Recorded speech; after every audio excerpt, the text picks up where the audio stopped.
आप सभी को मेरा प्रणाम। वापस से स्वागत है आप सभी का मेरे आज के इस योग अभ्यास में। और हमारी आज की वीडियो का विषय है मस्तिष्क, जिसे हम ब्रेन भी कहते हैं। आजकल की भागदौड़ की ज़िंदगी में हमारा मस्तिष्क दुगनी गति से काम करता है, जिसके कारण वह कभी कभी थक भी जाता है, जिसके कारण हमें ब्रेन फॉग, चक्कर आना, याददाश्त का कमज़ोर होना, सिर दर्द, नींद ना आना जैसी समस्या बनी रहती है। अगर हम मस्तिष्क की बात करें कि मस्तिष्क क्या है और इसके क्या काम है, तो सबसे पहले हम बात करेंगे मस्तिष्क क्या है।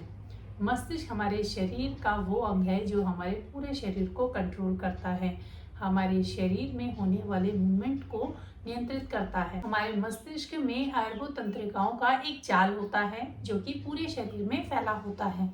ये बाहर से संदेश लेकर हमारे शरीर तक पहुंचाता है। अगर हम मस्तिष्क के काम की बात करें तो इसका पहला काम होता है इंफॉर्मेशन प्रोसेसिंग, यानी कि हमारे शरीर में जो 5 ग्रंथियां होती है, हमारी आँख जिससे हम देखते हैं, हमारी नाक, हमारे कान और हमारे स्वाद लेने की शक्ति यानी कि हमारी जीभ, और इसके साथ ही साथ साथ हमारी स्पर्श करने की क्षमता यानी कि हमारी जो त्वचा होती है। तो ये पांचों बाहर से संदेश देकर हमारे आसपास की चीज़ों से हमें अवगत कराती हैं। इसका दूसरा काम होता है गति और व्यवहार, यानी कि जैसे हम चलते हैं, उठना बैठना, हमारा दौड़ना, इन सब पर हमारा मस्तिष्क नियंत्रित करता है। इसका तीसरा काम होता है एनाटॉमी फंक्शन, यानी कि हमारे जो इनर ऑर्गन हैं उनको कंट्रोल करना, जैसे कि हमारे दिल का धड़कना, हमारा सांस लेना, हमारी पाचन क्रिया, इसके साथ ही साथ हमारे लीवर पर काम करना, ये सब हमारे मस्तिष्क के द्वारा ही कंट्रोल होता है। अगर किसी कारण हमारे मस्तिष्क में किसी प्रकार की कोई परेशानी आ जाए, हमारे ब्रेन में किसी प्रकार की कोई परेशानी हो, तो हमारे इनर ऑर्गन को भी ये प्रभावित करता है। बात करें कि योग और क्रियाओं से हमारा मस्तिष्क कैसे स्वस्थ रहता है, तो जिस तरह से योग आसन करने से हमारी शारीरिक गतिविधियां अच्छी होती हैं, उसी तरह से प्राणायाम, मेडिटेशन, बंद और चैंटिंग करने से हमारी जो मानसिक गतिविधि है वो बढ़ती है। इसके साथ ही साथ हमारे ब्रेन को एक अच्छी ऊर्जा मिलती है। प्राणायाम करने से हमारे मस्तिष्क को अच्छी मात्रा में ऑक्सीजन मिलता है।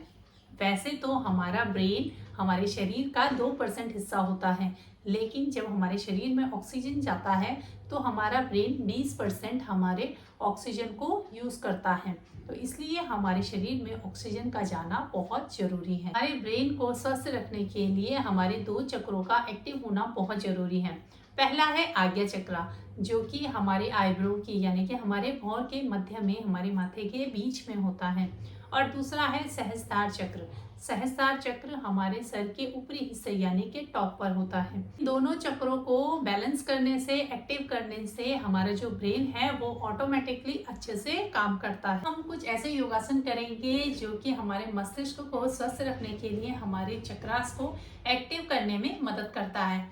तो इसमें सबसे पहला आता है अधोमुखा श्वानासना। अधोमुखा श्वानासना करने के लिए हमें सबसे पहले वज्रासन में चले जाएंगे। वापस से सामने की तरफ अपने दोनों हाथों को रखते हुए ऊपर की तरफ यानी कि काउ पोज में आ जाएंगे। सामने की तरफ सीधा देखते हुए अपने दोनों पैरों को अंदर की तरफ, पैरों की उंगलियों को अंदर की तरफ करते हुए और यहाँ से धीरे से ऊपर उठते हुए पीछे की तरफ चले जाएंगे। कोशिश करेंगे अपने दोनों पैरों को अच्छे से फ्लोर पे टच करते हुए और यहाँ से पीछे की तरफ जाते हुए यहाँ पर नीचे की तरफ, यहाँ पर आपको कुछ देर तक इसी तरह से बने रहना है। कोशिश करेंगे अपने पैरों को बिल्कुल सीधा करने की, अपने पैरों को बिल्कुल भी बेंड नहीं करेंगे। इस तरह से आपको पैरों को बिल्कुल सीधा रखना है। अपने पैरों को अच्छे से जमीन पर लगाते हुए और पूरा पीछे की तरफ यहाँ पर आपको कुछ सेकंड के लिए रुकना है। वापस से धीरे से पैरों को बेंड करते हुए नीचे और पीछे, पैरों की उंगलियों को पीछे की तरफ करते हुए पीछे की तरफ वापस से वज्रासन में आ जाए। और इस आसन का अभ्यास आपको कम से कम 5 बार जरूर करना है। और जब आप इस आसन में जाएं, अधोमुखा श्वानासन में जाएं, तो आपको कुछ देर के लिए यहाँ पर रुकना है। इस आसन को करने से हमारा बॉडी का पूरा ब्लड हमारे हेड पर आता है, जिससे क्या होता है, जो हमारे चक्रास हैं वो एक्टिव होते हैं। अब जो दूसरा आसन है वो है शशांक आसन। उसके लिए भी वापस से वज्रासन में बैठते हुए अपने दोनों हाथों को नीचे की तरफ रखते हुए और कोशिश करेंगे अपने सर को पूरा नीचे ले जाते हुए। आपको ध्यान रखना है जो हमारे सर का ऊपरी हिस्सा है इसे आप जमीन पर लगाएंगे, हाथों को नीचे रखते हुए और धीरे से ऊपर आते हुए अपने सर को नीचे करते हुए यहाँ से आपको इस तरह से चले जाना है। अपने दोनों हाथों को पीछे की तरफ ले जाते हुए और यहाँ पर आपको कुछ देर के लिए यहाँ पर रुक जाना है। आपको ध्यान रखना है आपका सर का ऊपरी हिस्सा पूरा अच्छे से फ्लोर पे टच होना चाहिए। बस यहाँ पर कुछ देर रुकेंगे, सांस को भरते रहेंगे, सांस को छोड़ेंगे और धीरे से अपने दोनों हाथों को नीचे रखते हुए वापस से पीछे की तरफ दोनों हाथों को सामने और इस तरह से यहाँ पे बालासन में कुछ देर के लिए रुक जाएंगे। धीरे धीरे सांस को भरते रहेंगे, सांस को बाहर छोड़ते हुए धीरे से और फिर यहीं से धीरे से ऊपर की तरफ आते हुए वापस से पीछे इस तरह से वज्रासन में आ जाएंगे। इसका अभ्यास भी आपको 5 बार जरूर करना है। इसके बाद जो आसन आता है वो है सेतुबंध आसन। उसके लिए आपको सीधा मैट पर अपनी पीठ के बल लेट जाना है।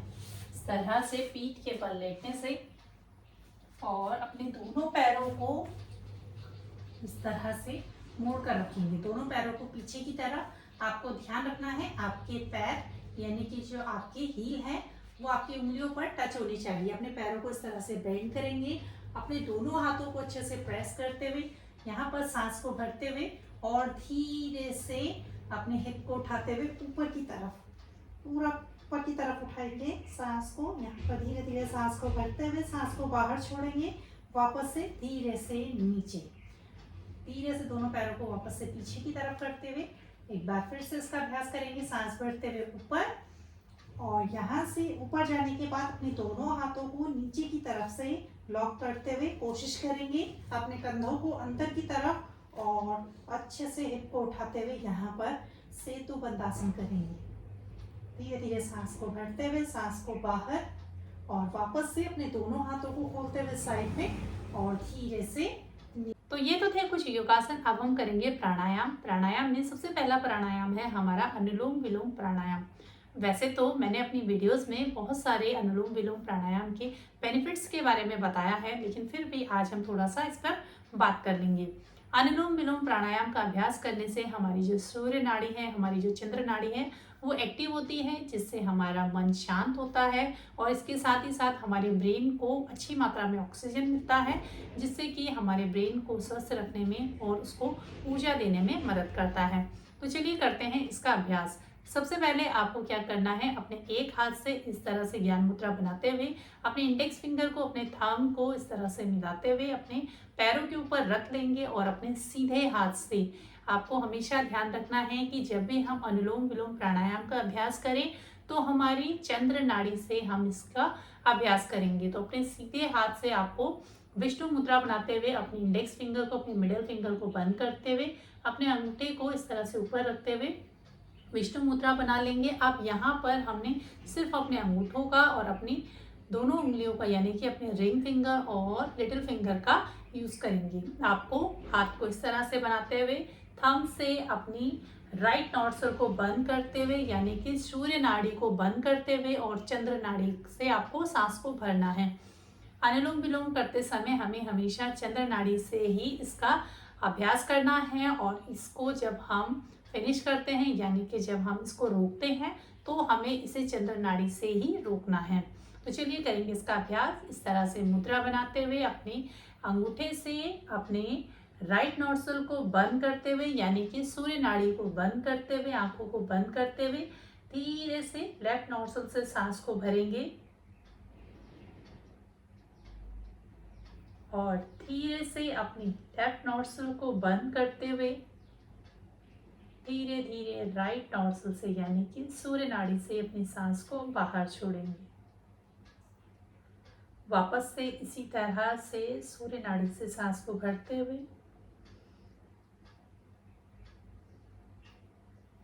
और धीरे से बंद करते हुए अपने लेफ्ट नॉर्सल यानी कि अपनी चंद्र नाड़ी से सांस को बाहर छोड़ेंगे। चलिए इसी तरह से आपको इसका अभ्यास करना है और आपको ध्यान रखना है कि जब भी आप अनुलोम विलोम प्राणायाम का अभ्यास करें तो आपको महसूस करना है कि आपका पूरा ऑक्सीजन लेवल अच्छे से आपके ब्रेन तक जा रहा है और पूरे हमारे ब्रेन में ऑक्सीजन जाते हुए हमारे पूरे शरीर में हमारी पॉजिटिविटी यानी कि एनर्जी फ्लो कर रही है। तो इस तरह से हमें इसका अभ्यास करना है। आप धीरे धीरे इसका अभ्यास कर सकते हैं।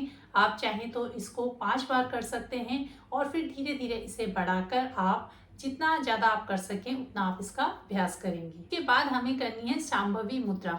इसे करने के लिए आपको वापस से सुखासन में बैठ जाना है। आप चाहें तो किसी भी आसन में बैठ सकते हैं, लेकिन सुखासन एक ऐसा आसन है जो बहुत ही आरामदायक होता है। तो वापस से सुखासन में बैठकर आपको इसका अभ्यास करने के लिए अपने कमर गर्दन को सीधा करते हुए और अपनी दोनों आंखों को ऊपर की तरफ और अपने दोनों भौर के यहाँ पर यानी कि सेंटर में जहाँ पर हमारी आज्ञा चक्र होता है, हमारा माथे का जो सेंटर होता है, वहाँ पर लगाने की कोशिश करेंगे। हो सकता है स्टार्टिंग में थोड़ा आपके माथे पर दर्द हो, लेकिन धीरे धीरे जब हम इसका अभ्यास करेंगे तो हम अच्छे से इसका अभ्यास कर सकें। शांभवी मुद्रा करने के लिए आपको सीधा इस तरह से बैठ जाना है। पहले अपनी आंखों को बंद करेंगे, थोड़ा सा अपनी आंखों को रिलैक्स करेंगे। हमारी जो फोरहेड की जो मसल है उसको रिलैक्स करेंगे। थोड़ा सा सांस पे ध्यान देते हुए धीरे धीरे सांस को भरते हुए सांस को बाहर। आप अपनी आंखों को खोलते हुए धीरे से दोनों आंखों को ऊपर की तरफ यानी कि ऊपर की तरफ देखते हुए, और अब यहाँ से कोशिश करनी है अपनी दोनों आंखों को इस तरह से पास लेकर आने की। वापस से धीरे से आंखों को बंद कर लेंगे, फिर धीरे से आंखों को खोलते हुए ऊपर की तरफ और दोनों आंखों को इस तरह से पास में। वापस से धीरे से आंखों को बंद करेंगे। एक बार फिर से धीरे से आंखों को खोलते हुए ऊपर की तरफ, दोनों आंखों को पास और धीरे से आंखों को बंद कर लेंगे। बस कुछ देर यहाँ पर आंखों को बंद रखेंगे और धीरे से अपने दोनों हाथों को अच्छे से रब करते हुए हाथों में अच्छी गर्माहट लेकर आएंगे और लगा लेंगे अपनी आंखों पर। इस तरह से धीरे से दोनों हाथों को नीचे करते हुए आंखों को खोल लेंगे। शांभवी मुद्रा करते समय हमारी आंखों में हल्का दर्द होता है, थोड़ा सा माथे में दर्द आता है, लेकिन जब हम इसका धीरे धीरे अभ्यास करते हैं तो फिर हमें इसे करने में बहुत आसानी होती है। इसे करने से जो हमारा आज्ञा चक्र है वो एक्टिवेट होता है। तो ये तो थे कुछ योगासन और प्राणायाम जिसे करने से हम अपने चक्रास को एक्टिव कर सकते हैं और अपने मस्तिष्क को स्वस्थ रख सकते हैं। तो आज की वीडियो में इतना ही। वीडियो पसंद आए तो प्लीज़ चैनल को सब्सक्राइब, वीडियो को लाइक जरूर कीजिएगा। फिर मिलते हैं किसी नई वीडियो में नए टॉपिक के साथ। तब तक के लिए आप सभी को मेरा प्रणाम।